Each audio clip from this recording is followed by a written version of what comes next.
네, 안녕하세요. 강민성입니다.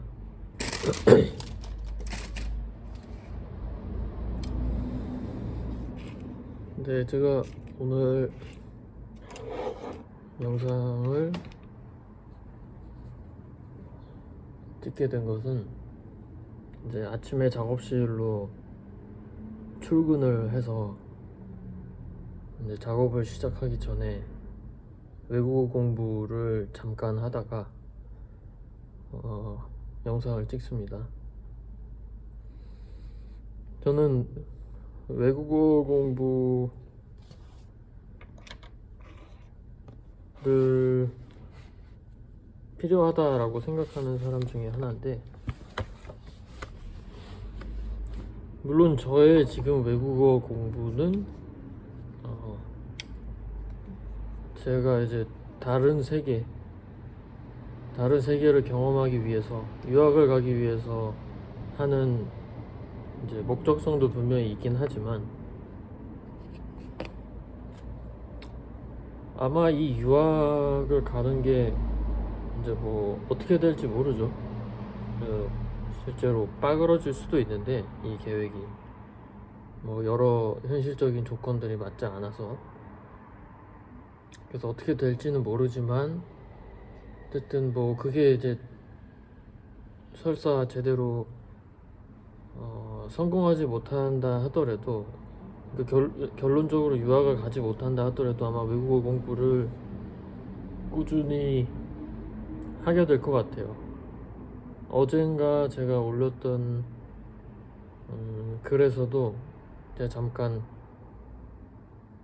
뭐 학생분들이 주로 본다고 상정을 하기 때문에, 잔소리 아닌 잔소리 혹은 이제 뭐 여러 가지 이야기들을 생각이 나서 썼는데,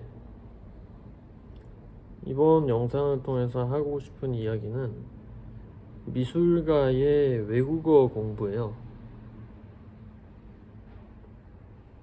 참 이게 제가 아마 그 이전 영상에서도 뭐 지나가듯이 한번 얘기를 했었던 걸로 기억을 하는데, 우리가 만약에, 제가 지금 한국어로 이야기를 하고 있고, 그 다음에 제 유튜브를 보는 분들은 99%가 한국어를 하는 한국인들일 테니까, 한국 국적을 가진, 우리가 한국인으로 태어난 이상 외국어 공부, 특히 그 중에서도 이제 영어라고 할 수 있는 외국어 공부는 사실상 필수적인 게 돼버렸잖아요, 요즘 세상에서. 뭐 물론 그렇다고 외국어 공부를 하지 않으면 생존할 수 없고 살 수 없느냐, 미술가로서 미술을 할 수 없느냐, 그렇진 않지만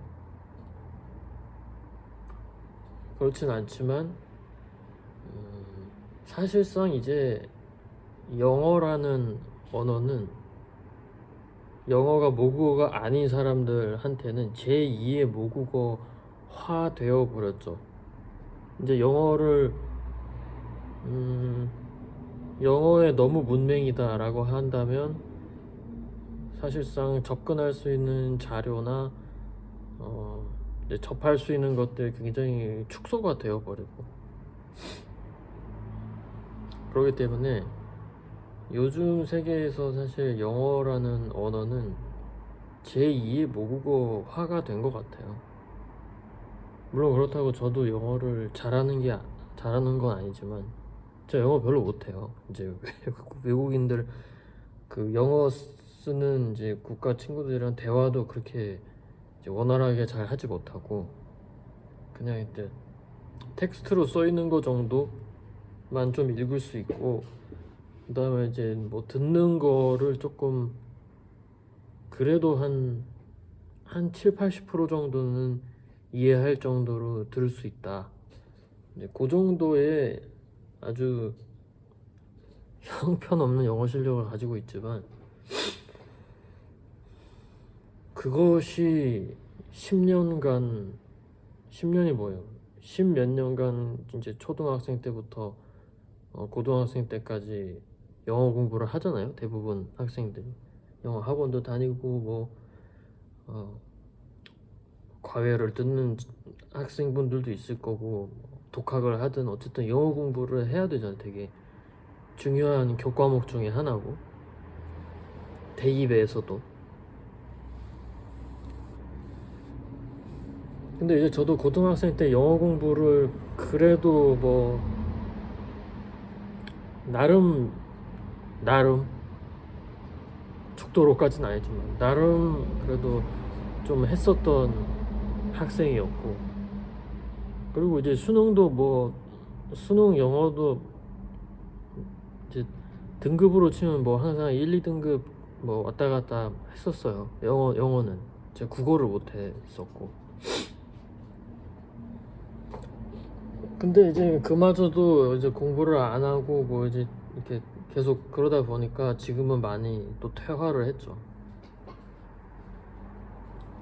그래서 이제 한예종 조형예술과 같은 경우는 22학년도부터인가?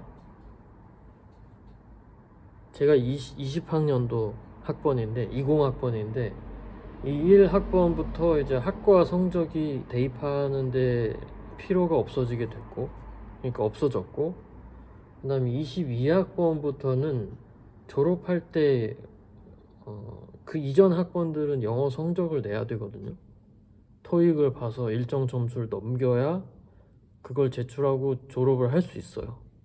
근데 그 점수가 이제 현격히 낮긴 하지만, 근데 22학번부터는 그마저도 없어졌다 그러더라고요. 그래서 이제 영어 성적을 내지 않아도 졸업을 할 수 있다. 그러면 사실상 이제 외국어 공부를 해야 되는 동력이, 그 다음에 이유가 강제성이 없어진 거죠. 그 한예종 학생들한테도. 물론 한예종 학생들 같은 경우 대체적으로 예고 학생분들이 많기 때문에, 예고 출신들이 많기 때문에 또 예고 들어가려면 중학생 때 공부를 해야 되고 뭐 시험을 봐야 되고 이런 게 있어서, 그리고 또 주로 막 그 학교 자체의 그 뭐 위상이나 뭐 이런 수준이나 이런 거 때문에 아무래도 그래도 공부를 조금이라도 이제 했었던 학생들이 들어오는 경우가 있어서, 그래도 절반 이상은 아마 제 생각엔 될 것 같은데, 그런 경우가 있어서 영어가 그렇게 크게 뭐 영어 외국어 실력이 부족하거나 뭐 그러진 않은 것 같은데, 영어 다 잘하는 것 같아요. 보면은 주변 학생분들 제가 학교 다닐 때도 봐도 교환학생으로 온 외국인 친구들이랑도 막 대화도 잘하고, 대부분의 학생들이 교류도 잘하고 하더라고요. 근데 이제 제가 조금 이제 우려가 되는 부분은 뭐냐면, 점점 더 이 학교가 추구하는 방향이 온리 실기, 그 다음에 이제 뭐 학과 성적이나 뭐 공부나 이런 거에 대한 게 하지 않아도 되는, 굳이 뭐 이런 방향으로 가고 있는데, 그게 저는 개인적인 생각으로 그게 맞나? 그게 정말 장기적으로 봤을 때 좋은 방향일까는 조금 애매한 것 같아요. 제 생각에는.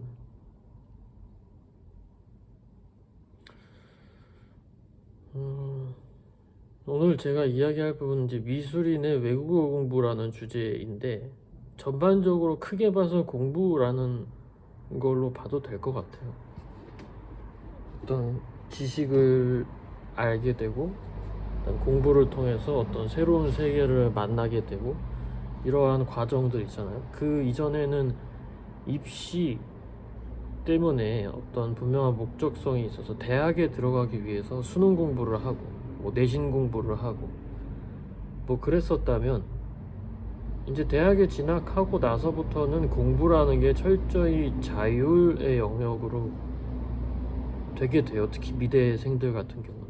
미대생들은 뭐 꼴랑 공부할 거여 봤자 이제 중간 기말고사 때 뭐 미술사 시험 보는 거 그 정도 말고, 혹은 이제 교양 수업 때 그 교양에 해당하는 거를 공부 반짝 하는 거 말고는 공부를 반드시 해야 된다라는 그 상황이 별로 주어지지 않아요. 그래서 되게 공부라는 거는 저도 해서 알지만 정말 힘든 거잖아요. 괴롭고 그다음에 되게 지난한 과정이고 그 홀로 혼자서 그 외로운 싸움을 계속 수행자처럼 이어가야 하는 그런 성격이잖아요. 공부라는 게 본 거 또 보고 외우고 머릿속에 집어넣고 이런, 그리고 까먹고 또 까먹어서 또 다시 해야 되고 이런 정말 지긋지긋한 그런 과정처럼 느껴지실 텐데, 학생분들은 특히.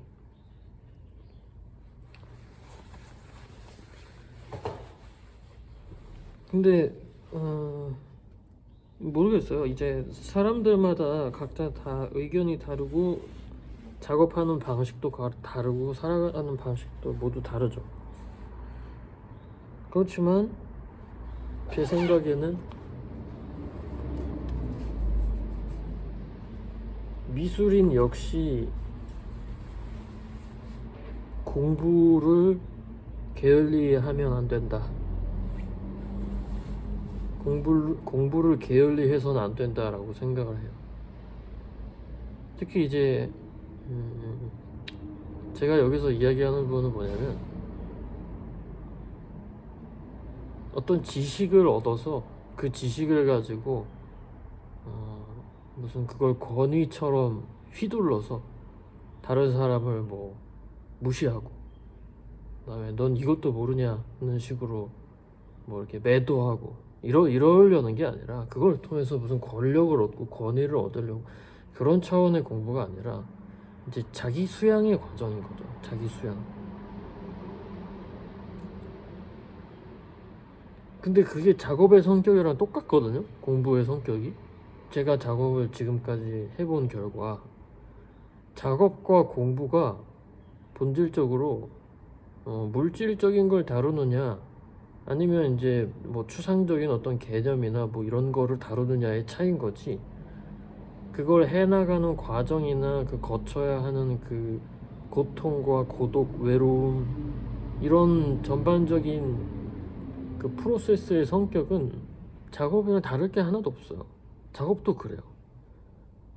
더군다나 작업은 정답도 없고, 그 다음에 어떤 지식의 체계 같은 그런 합리적인 논리적인 체계가 또 일부 있기도 하지만, 그거와 다른 영역의 어떤 물질적인 감각에 해당하는 그런 영역이 또 있거든요. 또 그거는 그거를 위한 공부와 나름의 수양과 훈련을 따로 해야 돼요. 제 생각에는. 그래서 이거 두 개를 절대 등치시킬 수 없지만, 그래서 때로는 어떤 생각이 드냐면, 내가 책을 보고 이런 시간에 차라리 작업이라도 하나 더 하면, 혹은 그 외국어 공부하면서 단어 하나 더 외우고 표현 하나 더 볼 시간에 차라리 붓질 한 번을 더 하면 미술인으로서, 미술가로서 나한테 더 이득인 거 아닌가, 그리고 그래야 하는 거 아닌가, 이런 갈등에 매번 휩싸입니다. 특히 뭐 문학책을 보고 철학책을 보고 뭐 사상 책을 볼 수도 있고 역사책을 볼 수도 있고, 이런 거를 할 때마다 외국어 공부도 그렇고, 이 시간에 그 나라 사람들은, 소위 이제 영어를 모국어로 삼는 사람들은 안 해도 되잖아. 안 해도 되고, 저는 지금 이제 프랑스어를 공부하고 있는데, 영어 공부도 해야죠. 해야 되는데, 제가 영어 공부를 왜 이렇게 하기가 싫은지.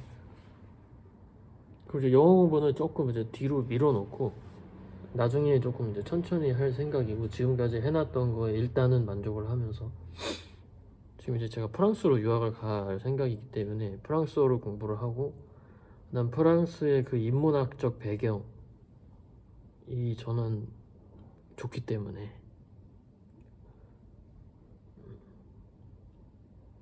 그래서 프랑스어를 공부를 하는데, 어떻게 보면 제2 외국어잖아요.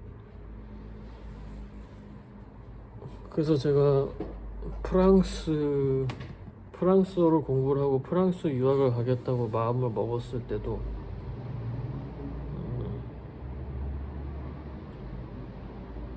주변에서의 반응은 그거였어요. 왜 2차 대전 이후로 몰락한 미술의 종주국을 가느냐? 지금이 어느 시대인데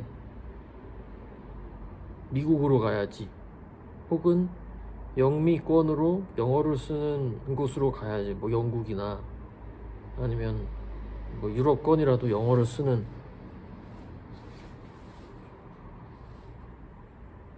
그런 데로 가야지 무슨 철진한 프랑스냐, 혹은 유럽의 현대미술은 독일 아니냐, 뭐 이런 얘기도 많이 들었고.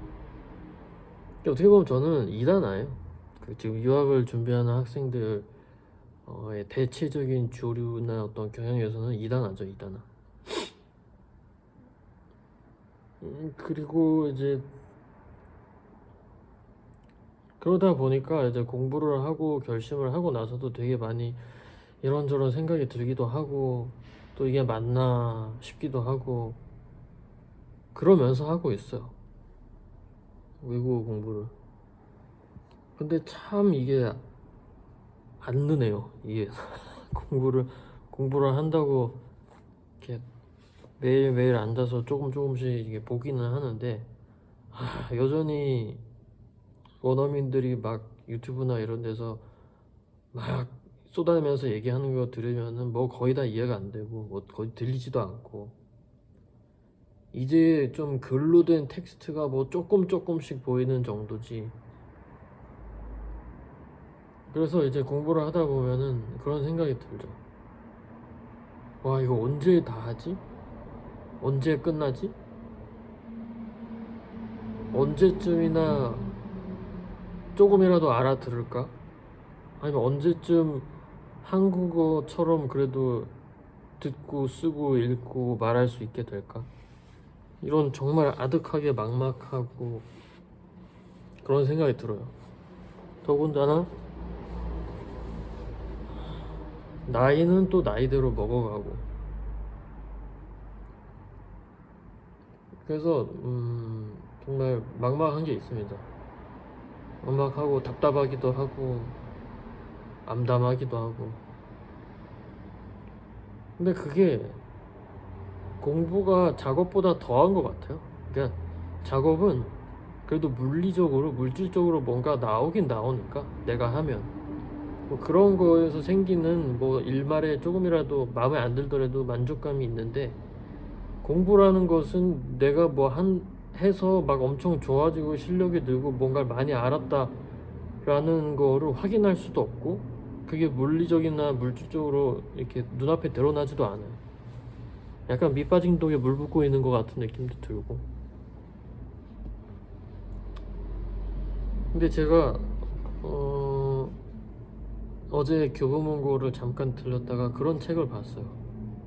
이제 나중에 한번 읽어보려고 이렇게 찜해둔 책이긴 한데, 어떤 분이 이제 영어 공부와 영어 문법에 대한 글을 쓰셨는데, 그걸 가르쳐주는 책이 아니라 우리가 외국어 공부를 하고 그 다음에 외국어 공부를 하려면 문법 공부를 하게 되고, 이제 그런 거의 의미, 그 다음 그런 거의 가치, 이런 거에 대해서 이야기를 하는 책이었는데, 그러니까 모국어가 아닌 외국어를 공부하면서 그 외국어의 문법을 공부하는 것에 어떤 의의라 그래야 되나?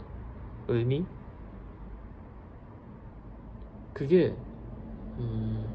어렸을 때부터 부모한테서 들었던 그런 언어가 아니라, 외국어로서 그걸 접하면은 그 언어의 기초적인 규칙부터 배우게 되고, 근데 그 규칙을 배우는 게 결국에는 모국어 체계에서 작동하는 베이스를 깔고서 그걸 배운다는 거예요. 어떻게 보면 당연한 거죠.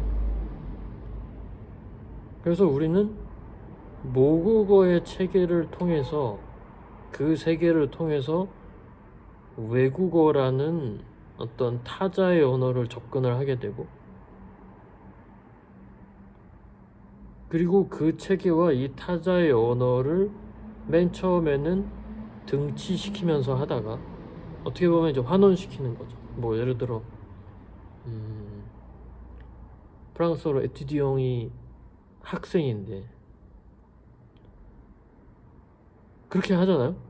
뭐 스튜던트가 학생인 것처럼 그렇게 등치시키면서 하다가 어느 순간부터는 이것이 이 고유의 영역이 있는, 그리고 그걸 느끼게 되는 지경까지 가게 되는 거예요.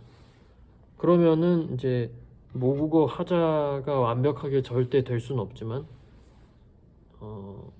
모국어에서의 그 어떤 피부에 박히는, 그래서 너무 자연스러운 자기 피와도 같은 그런 감각, 그 다음에 때로 그렇기 때문에 되게 낯설어질 수도 있는 이런 감각. 예를 들면 그런 경우 없나요?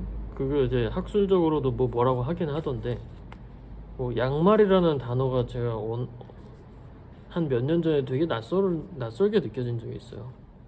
양말은 왜 양말일까? 왜 양말이라고 했을까? 이런 거.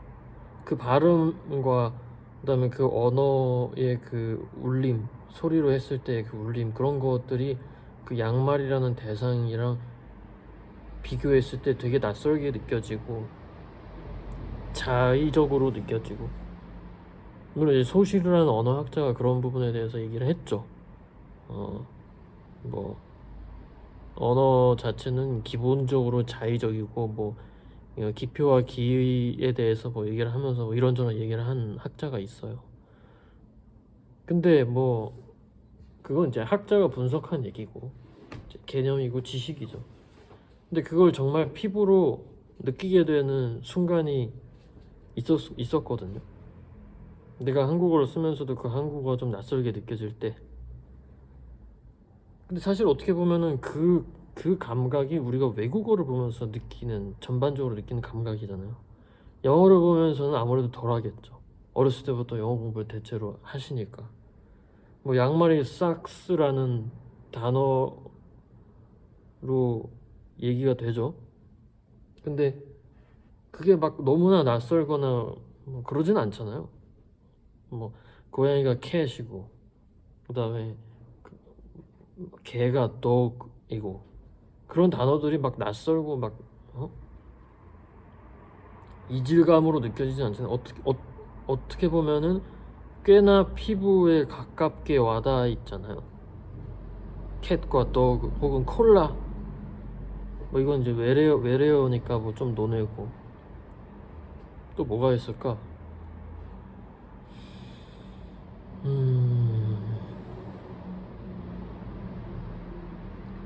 이제 미술에서는 그런 게 있죠. 한국말로는 그림이라고 하는데 이제 영어로는 페인팅이라고 하는 거. 그리고 뭐 한자어로 하면 회화라고 하는 거. 그림, 회화, 페인팅, 이런 것들이 어떻게 보면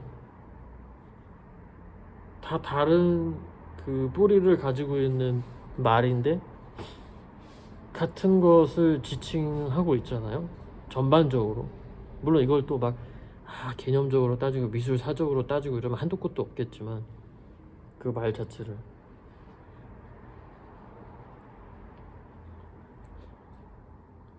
근데 그런 거예요. 근데 이제 뭐라 그래야 될까? 이 외국어를 공부를 하다 보면 느끼게 되는 게 계속 그 낯섦의 연속이거든요. 낯설음.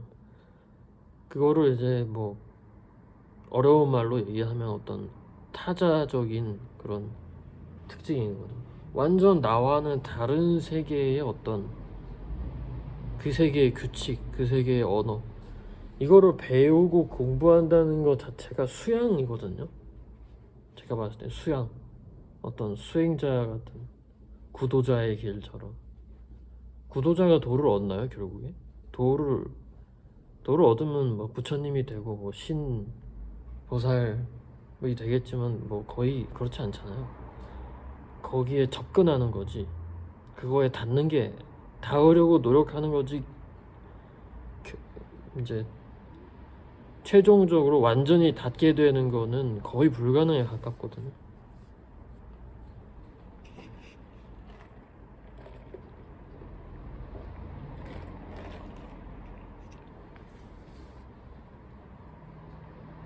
근데 저는 외국어를 공부하면서 참 많이 하는 생각이 뭐냐면,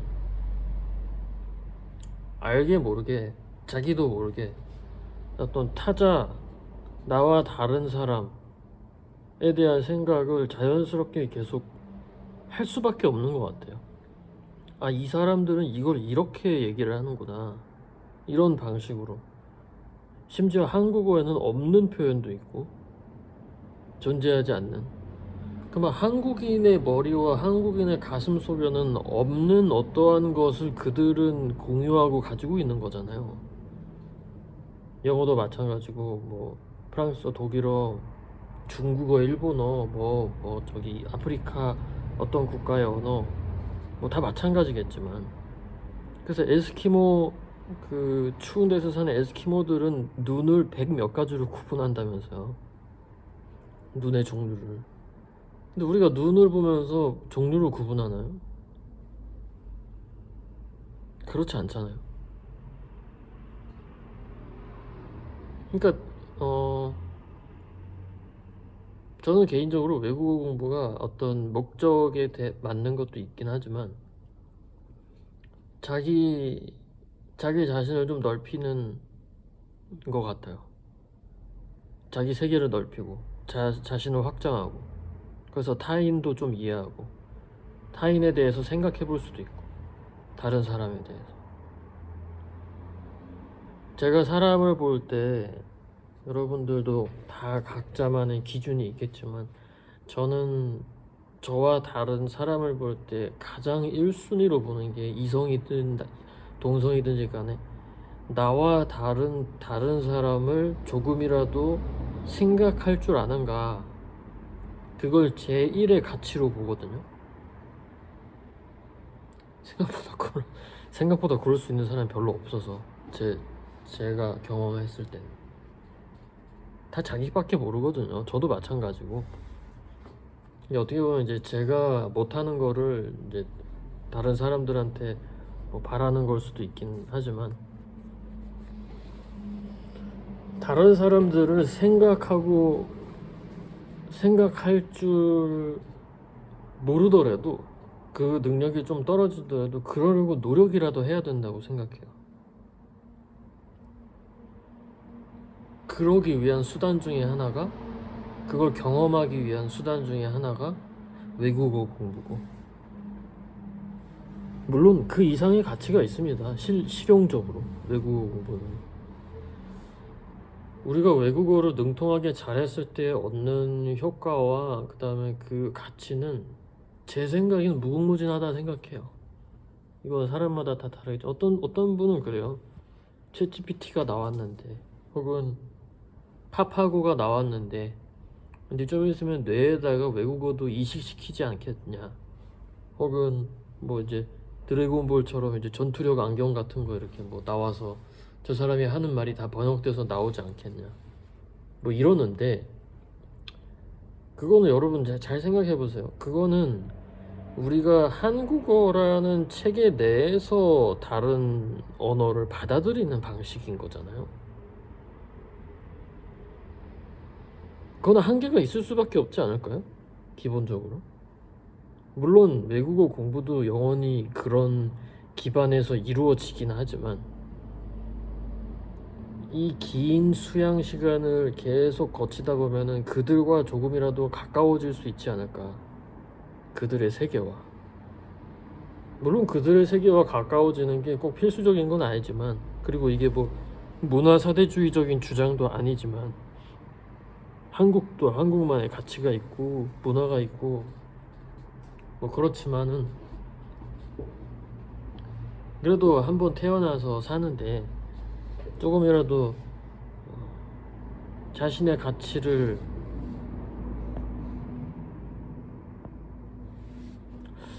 이게 계속 소리가 날지 모르겠네. 일단 찍어 보였습니다. 또 소리 안 나면 처음부터 다시 찍어야 되는 불상사가 발생을 하는데, 어쨌든 어디까지 얘기했었죠?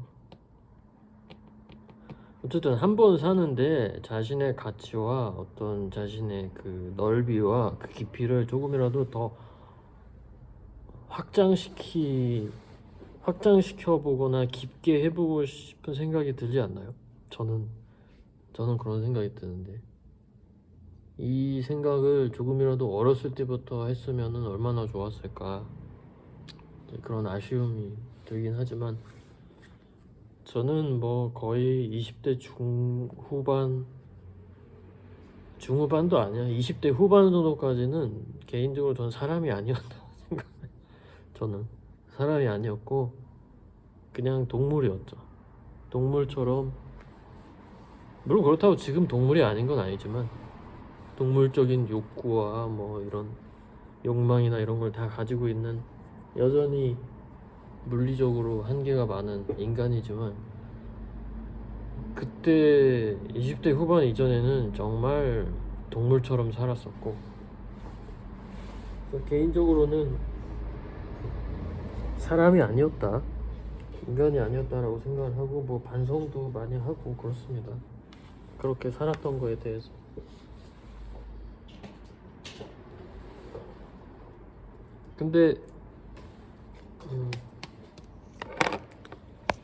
근데 뭐라 그래야 될까요? 그러다 보니까 저는 개인적으로 이제 제가 뭐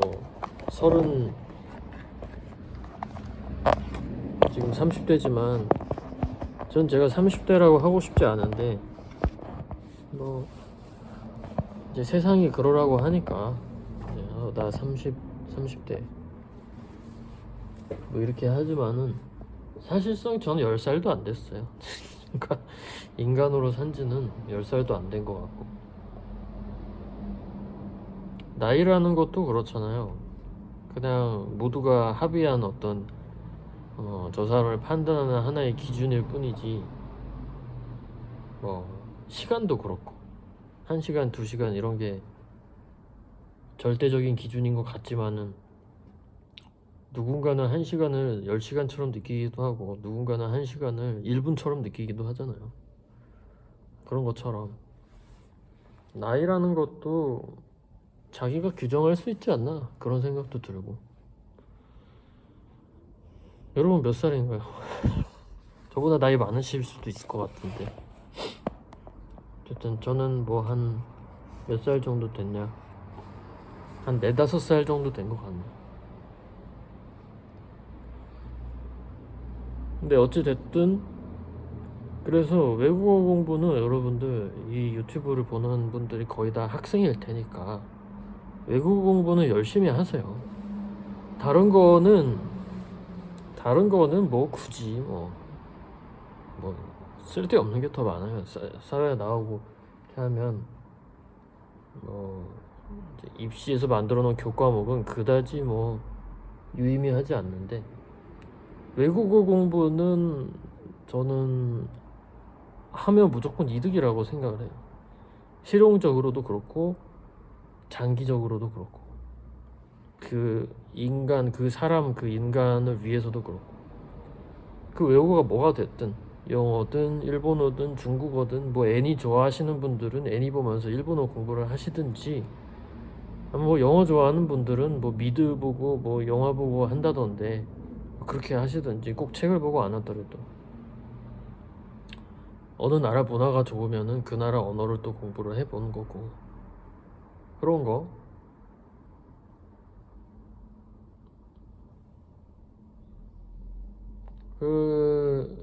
그런 이야기를 하고 싶었어요. 그래서 외국어 공부가 단순히 뭐 챗GPT가 발달되고 뭐가 뭐 어떻게 되고 한다고 해서 이게 쓸데없고 다 시간 낭비고 그렇다고 생각을 하지 않아요.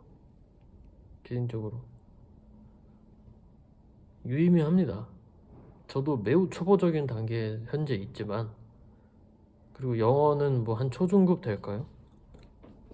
초중급, 중급 정도 될까요? 그렇지만은 외국어 공부라는 게 작업의 과정과 프로세스 성격과 매우 유사하고, 그다음 결국 자기 수양의 과정에 가깝기 때문에 이런 것을 꾸준히 이어가면서 줄기차게 본인의 어떤 강점으로 가지고 가는 것도 나쁘지 않다. 나쁘지 않다가 아니라 좋다. 미술인이라고 해서 뭐 그림만 잘 그리고 조각 잘하고 뭐 영상 잘 찍고 미디어 뭐 편집 잘하고 설치 잘하고 이런다 하고 뭐 미술인이 뭐 그거만 잘하면 되지 않냐. 제 생각엔 좀 근시안적인 생각인 것 같아요. 그거는. 그래서 어떤 사람들은 그래요. 아니 지금 소설책 보고 시 보고 역사책 보고 할 시간이 어딨냐. 미술책을 봐라. 미술사를 공부해. 쓸데없는 거 하지 말고. 뭐 이런 사람도 있어요. 혹은 그 시간에 작업을 해. 혹은 유학 준비할 생각하지 말고 유학 준비하면서 외국어 공부하면서 시간 낭비하지 말고 작업해. 그 시간에 한국에 제대로 안착을 해. 차라리 그게 나. 유학 갔다 온 애 치고 제대로 된 애를 한 명도 본 적이 없어 나는. 이런 분들도 있어요.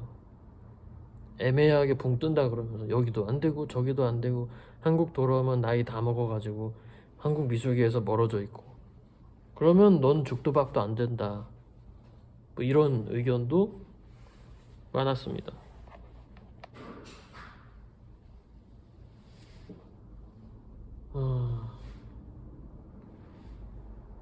제가 그런 소리들을 들으면서 한 생각이 뭐냐면 정말 근시안적이다.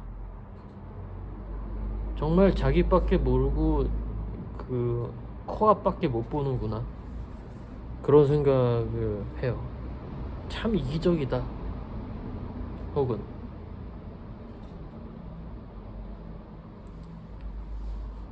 여러분들이 나중에 뭐가 되고 어떻게 되고 할지 어떻게 알아요? 그 다음에 그걸 어떻게 다 계획하고 어떻게 다 무슨 마치 제갈공명처럼 세상을 자기가 굴리는 사람인 거 마냥 이렇게 딱딱딱 하면 다 그렇게 되는 줄 알고. 저는 그런 사람들 보면 매우 회의적입니다. 기본적으로 자기 의심이 없는 사람들, 자기 검열이 없는 사람들, 혹은 고개 숙일 줄 모르는 사람들.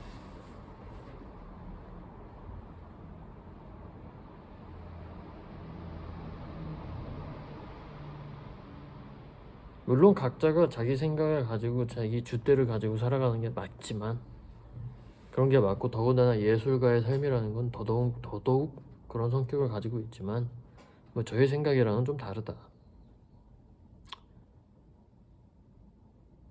세상의 모든 일을 다 효용 가치로 판단하려고 해요. 그런 사람들은 대화가 되지 않습니다.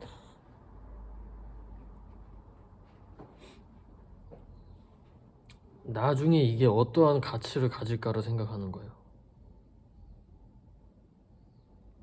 어떻게 그렇게 계산적으로만 머리가 굴러가는지 참 놀라울 따름입니다. 얼마 전에 봤던 유튜버도 그렇더라고요. 물론 저는 그 유튜버가 좀 이제 말을 재밌게 해가지고 뭐 좀 그래도 보는 편이긴 한데, 그 유튜버도 또 비슷한 얘기를 해요. 왜 쓸데없는 짓을 하냐. 될 거 같은 거를 하고 네가 좋아하고 네 가슴이 시키는 거는 그건 나중에 나이 먹고 돈 벌고 해. 뭐 이런다던가.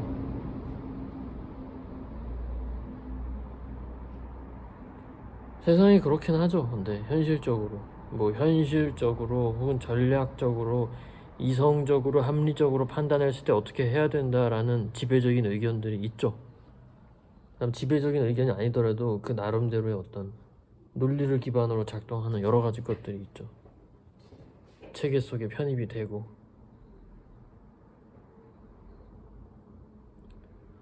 뭐 여러분들 애초에 미술가 그다음에 미술인 작가를 하는 게 어떤 체질 속에 편입이 되려고 하는 건가요? 어디서 뭔가 한 자리 해먹고 그 다음에 미술사 책에 기록되고 남들이 칭송하는 작가가 되기 위해서 미술을 하나요? 그거 아니잖아요.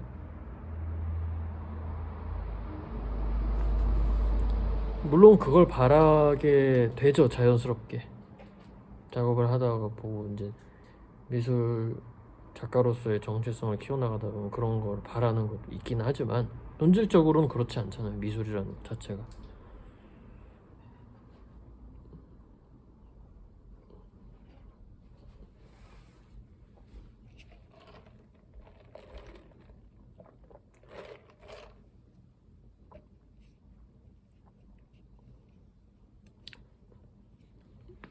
그래서 모르겠어요. 그런 경우는, 그래서 저와 이제 의견이 좀 다른 분들 같은 경우는 그래서 이야기하는 게 그거예요.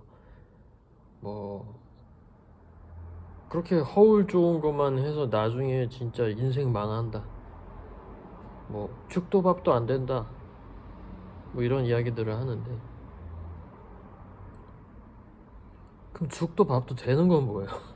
뭐 작가로 잘 나가는 거? 돈 잘 버는 거? 어떻게 해야 죽도 밥도 되는 거죠? 지금 되게 의심스러운 게 있기 때문에 자기 생각대로 하세요. 자기 생각대로. 외국어 공부도 이제 이런 뭐 미술가의 공부, 미술가의 외국어 공부 이런 것도 이제 저의 의견을 단지 밝히는 것일 뿐이지, 이것이 정답이라고 얘기를 한다기보다 이제 설득, 학생분들이니까. 그래도 저는 이제 대학을 졸업하는 입장이고 대학을 입학하려고 하는 학생들 입장은 제 후배들인 거잖아요. 그래서 후배들을 위해서 조금이라도 좋은 이야기, 도움되는 이야기를 하고자 하는 차원에서 하는 이야기지, 뭐 이게 절대적으로 맞으니 이걸 반드시 따라라, 그런 건 아니거든요.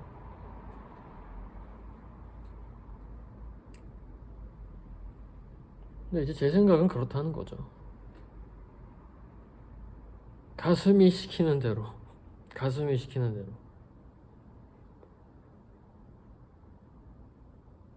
하는 거, 그것도 용기예요. 그게 정말 대단한 용기지. 내 가슴이 시키는 걸 하는 거가 정말 대단한 용기죠. 그게 한예종 준비가 될 수도 있는 거고, 그게 작가가 되는 길이 될 수도 있고, 그게 뭐 하다못해 겨울철에 붕어빵을 파는 게 될 수도 있고. 저는 어떤 친구가 붕어빵을 자기가 겨울에 재료를 다 마련을 하고 뭐 사고 뭐 이제 그 차 같은 거는 트럭을 렌트를 한 건지 뭔지, 그래서 붕어빵 장사를 겨울에 본격적으로 해봤다는 거에 되게 높은, 뭐 제가 점수를 주는 게 뭔 의미가 있긴 하지만 되게 높은 점수를 그 친구한테 되게 좋게 본 그런 경험이 있는데, 그게 쓸데없는 게 아니라 자기가 생각한 거, 그다음 자기가 원하는 거를 추진해서 해본다는 것 자체가, 그다음에 해봤다는 것 자체가 큰 자산이 되는 거거든요. 제 생각은 그래요. 그래서 그거 하면 망한다, 여러분들 뭘 하든지 간에 그런 사람들 다 있거든요. 여러분들이 이걸 하면 그거 하면 망해, 그다음에 또 이거 망한다 그래서 또 다른 거 하면 그 다른 거 할 때 또 똥파리가 와가지고 너 그거 하면 망해, 너 주제에 뭔 그거야. 100% 있어요. 항상 있어, 항상 그런 사람들. 그냥 이제 남 잘 되는 거 보기 싫어서 이제 물귀신 작전으로 같이 끌어내리는 건데, 그런 거에 현혹되지 마시고 여러분 생각대로 가슴이 시키는 대로 움직이세요. 대신 그건 본인이 책임질 생각을 하시고, 뭐 그렇게 했다가 누굴 탓할 거야? 자기가 선택해서 한 건데 누굴 탓할 수도 없죠. 근데 그러지 않으면 누군가를 탓하게 된다니까요. 부모 탓을 한다거나 뭐 친구가 이렇게 하라고 해서 했는데 뭐 친구 탓을 한다거나 어떤 유튜버가 이렇게 하라고 해서 했는데 그 유튜버한테 가서 욕을 한다거나 그런다니까요. 되게 비굴한 삶이잖아요, 그거는. 본인이 선택을 하시고 그 선택에 대한 책임을 지세요. 그게 자기 돈을 뭐 내는 걸 수도 있고, 그 다음에 그만큼 시간도 내면서 시간도 버리게 되는 걸 수도 있고, 자기 노동력, 자기 에너지를 투자해서 그걸 버리게 되는 걸 수도 있어요. 근데 살면서 돌아가는 게 다 그런 식이에요. 뭔가에 투자를 하고 그 투자가 유의미하게 만드는 건 결국 자기 몫인 건데,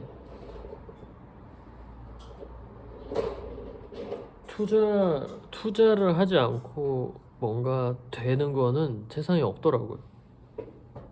제가 얘기한 투자는 뭐 주식 이런 거 아닙니다. 주식이 아니라 뭐 어떠한 것이든지 간에 그것에 내가 좀 용감한 투자를 하고 그 투자가 빛을 볼 수 있게끔 애를 써보는 그 과정, 그게 결국에 사는 과정이잖아요. 인간이 삶을 살아가는 과정. 그 안에 이제 뭐 동물적인 인간의 특성들도 녹아 들어가 있는 거죠. 인간으로서, 그러니까 동물로서의 욕구 인간들 가지고 있잖아요. 먹고 마시고 자고, 이런 것들. 그다음에 뭐 재산을 일구고 싶다는 욕구도 뭐 그 중에 하나이겠죠. 그 곰들이 이제 겨울잠 자면 막 어? 음식 안에다 잔뜩 모아놓고 그러는 것처럼, 저는 재산을 일구고 싶다는 욕구는 곰이 겨울잠 잘 때 음식 저장하는 욕구랑 똑같다고 봐요. 개인적으로 동물적 욕구 중에 하나다. 뭐 그렇다고 그게 나쁘다는 게 아니라 당연한 거죠, 사람으로서. 지금은 어떤 그런 모든 효용 가치가 다 돈으로 환산되는 시대니까 결국 돈이 있다는 거는 많은 것을 이렇게 소유할 수 있게 되는 거니까. 어쨌든 그렇습니다.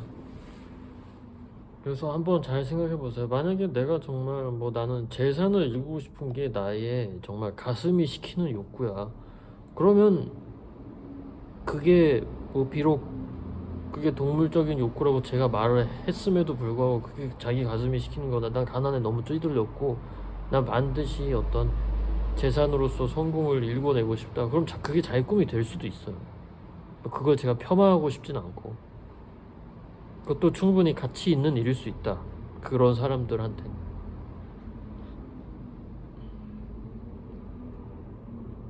여러분들의 그 꿈은 뭔가요? 자기가 살면서 그래도 다 보고 싶은 어떠한 영역이. 저는 작가로서의 작업 세계 구축과 그다음에 그 과정을 통해서 내가 얻고 공부하고 이런 것들을 다른 사람들과 공유하는 거, 그리고 그 사람들도 지금의 그 사람들의 상태보다 더 나아지게끔 해줄 수 있는 거, 그게 저의 꿈이거든요. 그래서 제가 교육에 대한 관심이 있는 것도 있고, 저는 개인적으로 교육은 전인 교육이 돼야 된다고 생각하는 입장이기 때문에, 뭐 수학자니까 수학만 잘하고, 수학은 천재적인데 뭐 다른 거에는 거의 뭐 그런 게 아니라, 그때 전인 교육은 없었었죠, 사실. 플라톤 시대에 플라톤이 전인 교육을 주장했다고 하던데 언제적이에요 벌써.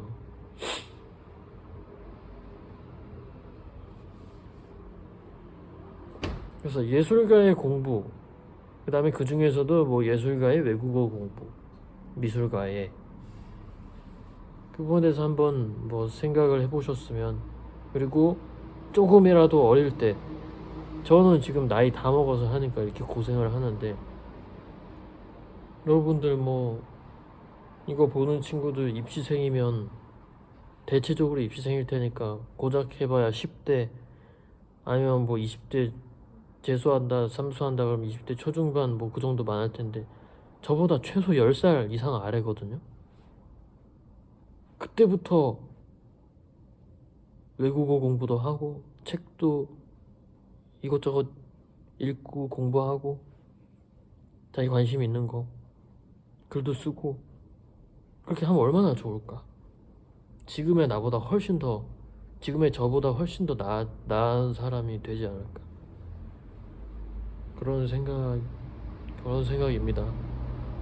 그래서 제가 유튜브에서 이런 이야기도 하는 거예요. 그런 공부를 통해서 자기 아집만 강해지는 게 아니라, 공부를 한다는 거는 품이 더 넓어지는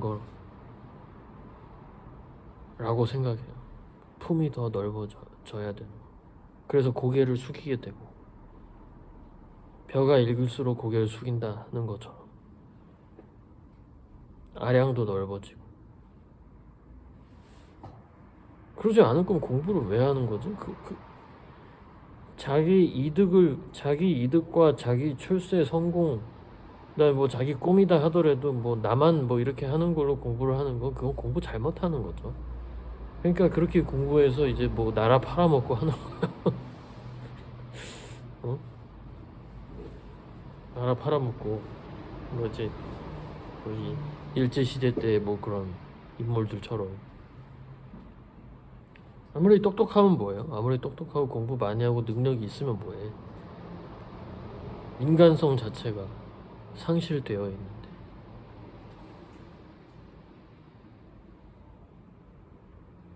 그렇죠, 여러분? 물론 사람이 털어서 먼지 하나 안 나온 사람 없습니다. 저도 제가 살았던 그 이전의 삶, 20대 후반까지의 삶을 보면 먼지가 뭐야? 그냥 똥덩이가 잔뜩 묻은 그런 삶이었어요.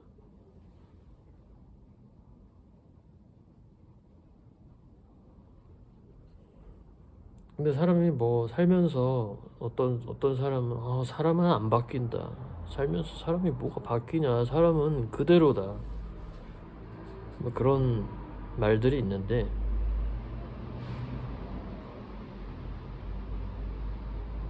일정 부분 맞고 일정 부분은 맞지 않아요.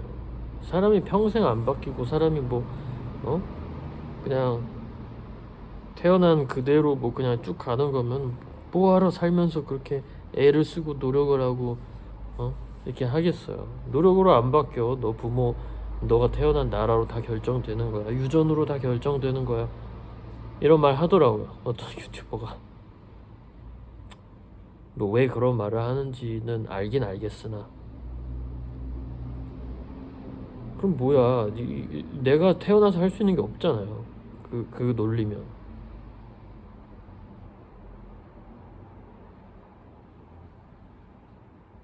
그러니까 그런 허무주의적인 논리에 빠지지 마시고, 내가 그래도 뭔가를 만들어 보겠다, 그리고 뭔가를 성취하고 이루어내 보겠다라고 마음을 먹었으면, 죽이 되든 밥이 되든 누가 옆에서 뭐라고 하든 너 그러면 안 된다고 하든 지금 그럴 때냐 정신 차려라 하든 뭐 하든지 간에 본인 생각들을 밀고 가시라고. 제가 응원하겠습니다. 그런 분들 있으면 뭐 주변에서 뭐라 해서 힘들거나 아니면 뭐 막 자꾸 잡음이 들려, 저한테 연락하세요. 제 메일로 뭐 장문의 메일을 보내시든 아니면 저랑 밥 한 끼 먹으면서 얘기를 합시다. 제가 응원해드리겠습니다. 그런 분들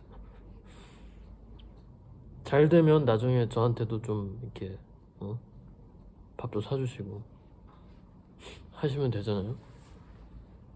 그게 뭐가 됐든지 간에 더불어 살아가는 세상이잖아요.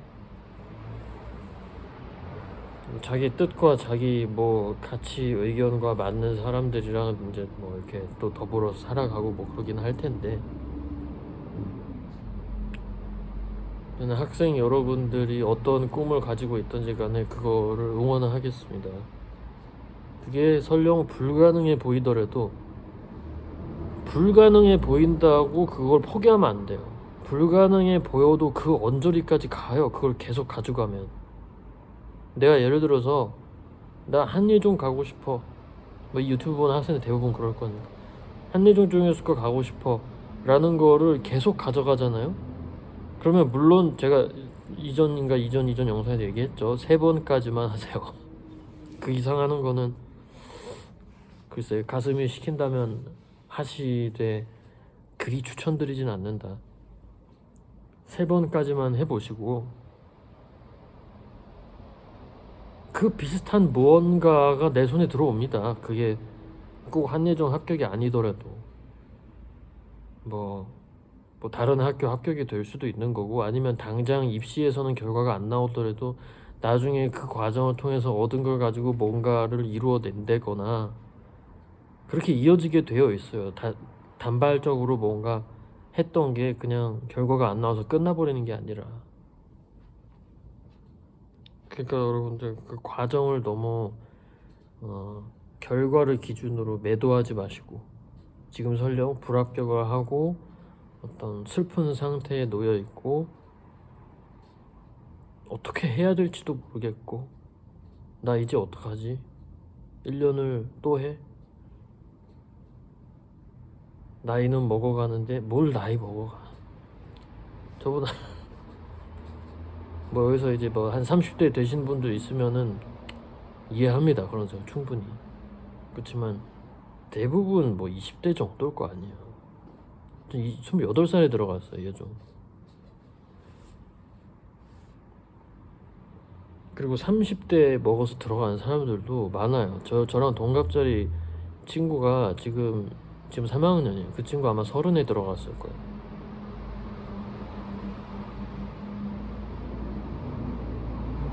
그러니까 뭐 30대 막 중반에 들어가신 분들도 좀 봤고, 너무 그렇게 비관적이고 허무주의적인 사상과 그다음에 그런 생각들은 그다지 본인한테 도움이 되지 않습니다. 희망을 가지고 무언가를 이루어내기 위해서 열심히 꾸준히, 그다음에 비교적 맹목적으로 해가는 과정을 통해서 얻어지는 어떤 무언가가 분명히 있을 거예요. 그거는 내 인생의 커다란 가치가 된다. 제가 입시 기간 동안 그렇게 오랫동안 뭐 맨날 물 먹고 이제 실패하고 그랬어도 거기서 얻어진 부분이 분명히 있거든요. 제가 얻은 건 조금의 겸손과 그다음에 세상이 내 뜻대로만 흘러가지 않는다는 것과 그다음에 세상의 모든 성공과 성취는 절반 이상이 운이라는 것과 나의 영역에서 벗어난 어떤 영역이 분명히 존재한다는 것, 그런 것들을 알게 됐어요. 피부로. 그냥 뭐 이제 글로 막 이렇게 대충 이렇게 아는 게 아니라 피부로 느꼈던 거, 피부로. 근데 내내 성공가도만 달려온 엘리트들은 그런 거 몰라요. 그냥 들어서 알지. 재수, 삼수, N수 뭐 해본 사람들이 입시생 때부터 그런 걸 경험하는 거예요. 그래서 그런 말들도 있잖아요. 재수해보지 않은 친구들이랑 대화가 안 된다, 뭐 이런 대학가에서 우스갯소리도 있는데 그게 그런 얘기예요. 자신감과 자만심은 다르거든요. 그다음에 자기 안의 믿음과 오만함은 달라요. 아주 미묘한 차이지만 결이 완전히 다르거든요. 그래서 여러분들 좀 벌써 1시간이나 됐네. 오랫동안 제가 또 영상을 찍었는데 제 영상을 보고 뭐 이런저런 생각도 해보고 자기 자신을 돌아보는 어떤 계기가 됐으면 좋겠고, 당장 눈앞에 나오는 결과, 어떤 물리적인 어떤 상황들에 너무 구애받지 마시고 본인의 꿈과 그다음에 나의 이상을 끝까지 추구하시는 여러분들이 되시길 바라면서 오늘 영상 여기까지 하고 마치고, 저는 또 지난한 외국어 공부를 아무리 해도 늘지 않는 것 같은 그런 삽질을 또 다시 하러 가보겠습니다. 언젠가는 제가 외국어를 잘하게 된다면, 제가 예종 입시를 여러분들한테 수업하는 것처럼 그러한 어떤 어느 정도의 기준이 된다면, 외국어도 한번 미술인들을 위한 외국어 혹은 예술가들을 위한 외국어, 이런 것도 한번 가르쳐보고 수업해보고 싶다는 생각도 있어요. 그러한 좀 기존에 존재하지 않는 어떤 목표? 꿈? 그런 것 때문에 공부하는 것도 있거든요. 그리고 내가 그걸 직접 해보면서 나한테 어떤 일이 일어나는지, 나한테 어떤 세계가 펼쳐지는지를 내가 보고 그 상황을 공유하고, 또 이제 수업을 통해서 학생들을 만나서 그 학생들의 삶을 좋은 방향으로 이끌어 줄 수 있는, 좀 바뀌게 되는 계기를 만들어 줄 수 있는, 물론 그걸 통해서 경제 생활도 저는 하겠지만 그런 목표도 가지고 있기 때문에 열심히 아니에요. 열심히 할 필요도 없어요. 그냥 하면 돼요. 매일매일 꾸준히 놓지 않고 하는 걸 목표로 해서 해보겠습니다. 여러분들도 그렇게 하세요. 제가 얘기했죠. 예종 조형예술과 들어가기 전에, 저 입학하기 전에 저는 20대 내내 연필로 드로잉하는 걸 거의 쉬어본 적이 없어요. 저는 제가 드로잉한 것 때문에 한예종 들어갔다고 생각하는 사람이에요. 책 읽은 거랑. 그러니까 자기만의 무기가 분명히 하나 있어야 돼요. 그게 무엇이 됐든지 간에. 그래서 저는 뭔가를 종이에다가 슉슉슉슉 그리는 거, 연필로, 건식 재료로 그리는 거에 대한 두려움과 그다음에 어떤 막힘은 전혀 없어요. 그게 잘 그리든 못 그리든을 떠나서 그게 그 시간에 있었기 때문이라고 생각하거든요. 그래서 저는 캔버스에다가 그림을 그릴 때도 뭐 목탄이나 연필로 스케치를 거의 안 해요. 그냥 물감으로 바로 툭툭툭 치면서 그냥 들어가는데, 그런 것들이 물론 그러다가 완전히 망하기도 해요. 계획이, 밑그림이 없다 보니까. 근데 이제 그게 가능한 이유는 그런 드로잉들이 있었기 때문이에요. 그리고 이제 말이 계속 이어지는데 좀만 더 얘기하면, 제가 한예종 수업 들을 때 동양화 수업이 하나 있거든요. 2학년 때 매체 수업이 열려서 동양화 수업이 있는데, 그 동양화 수업 때 이제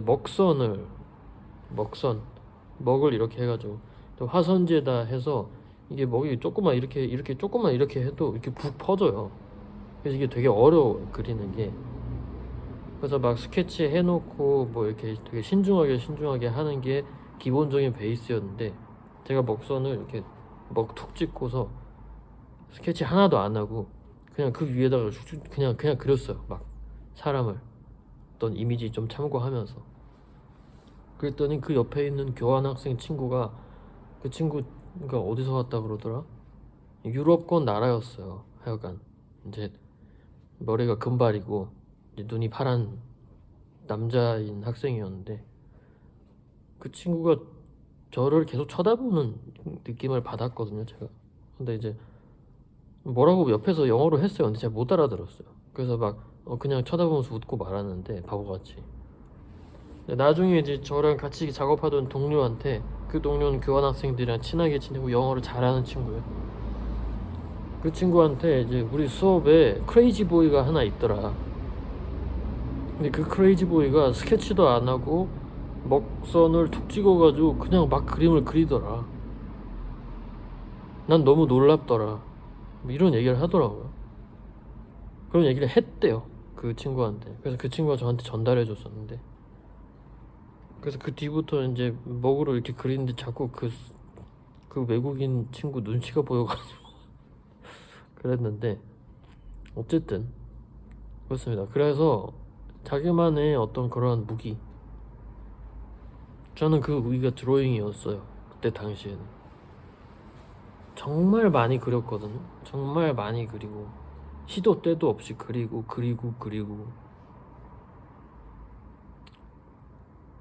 그런 것들이 손 안에 들어있던 거예요. 그러니까 이제 시험장에서도 크게 긴장하지 않고 문제 파악에 집중해서 이제 제대로 파악을 하고 그림을 그릴 수 있었던 거죠.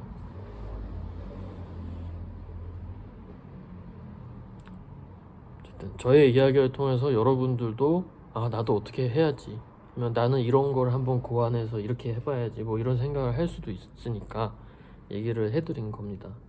어쨌든 그리고 또 하나, 또 마지막 하나만 얘기할까요? 또 하나, 이제 그 한예종의 그 매거진이 있어요. 한예종 매거진 잡지, 아마 K아츠 매거진인가?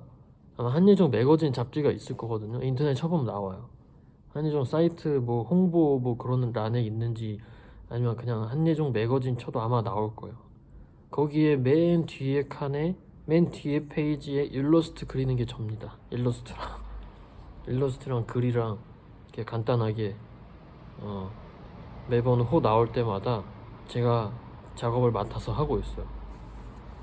물론 거기는 이제 제 캔버스 작업처럼 할 수는 없어서 조금 일러스트 같은 방향으로 하긴 하는데, 거기 매번 글도 쓰고 이제 그림도 그리고 그래서 올리고, 그게 이제 실제 잡지로 발행이 돼서 나가고 하거든요.